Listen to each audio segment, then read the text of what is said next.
જય શ્રી સ્વામિનારાયણ. આજે એક અદ્ભુત, દિવ્ય અને પ્રેરણાદાયી એક ચરિત્ર ભગવાન શ્રી સ્વામિનારાયણ જ્યારે નીલકંઠવાણી રૂપે હતા તેનું સાંભળવું છે.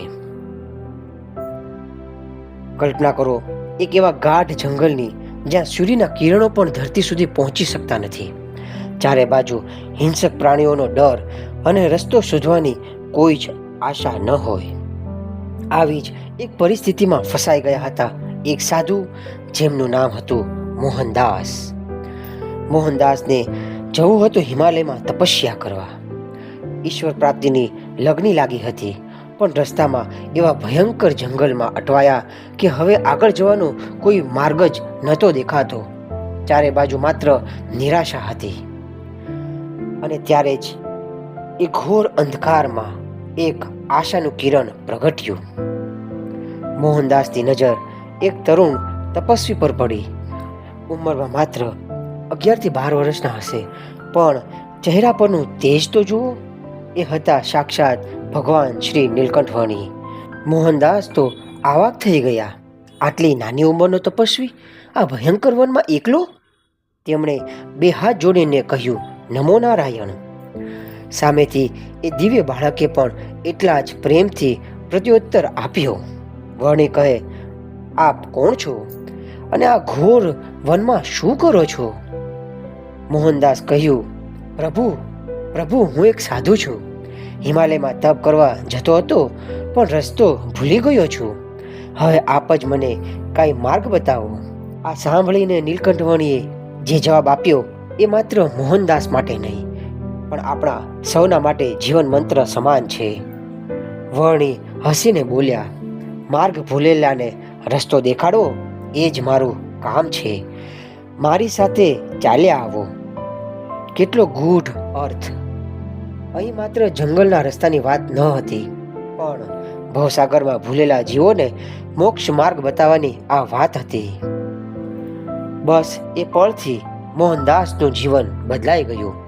તેઓ વર્ણીની સાથે થઈ ગયા. તેમને એ બાળયોગીમાં ઈશ્વરનો ભાસ થવા લાગ્યો.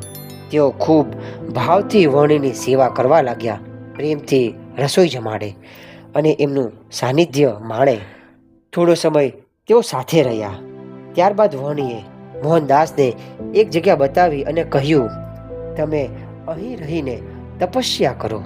જ્યારે અંતરમાં પ્રેરણા થાય ત્યારે અહીંથી નીકળજો અને મને આવીને મળજો. મોહનદાસ તો મૂંઝાઈ ગયા. પૂછ્યું, પણ પ્રભુ, હું આપને ફરી ક્યાં મળીશ? આપનું સરનામું શું? વર્ણીએ જે કહ્યું તે સાંભળો. તેમણે કહ્યું, એ ચિંતા તમારે કરવાની નથી. અહીં જેમ મળ્યા તેમ ફરીથી મળીશું. આ વાક્યમાં કેટલી મોટી ખાતરી હતી કે જે મારું શરણ સ્વીકારે છે એની ચિંતા હું જ કરું છું. વર્ષો વીતી ગયા. મોહનદાસની તપસ્યા પૂર્ણ થઈ. અંતરની પ્રેરણાથી તેઓ ફરતા ફરતા સૌરાષ્ટ્રમાં આવી પહોંચ્યા. અને ત્યાં તેમણે શું જોયું?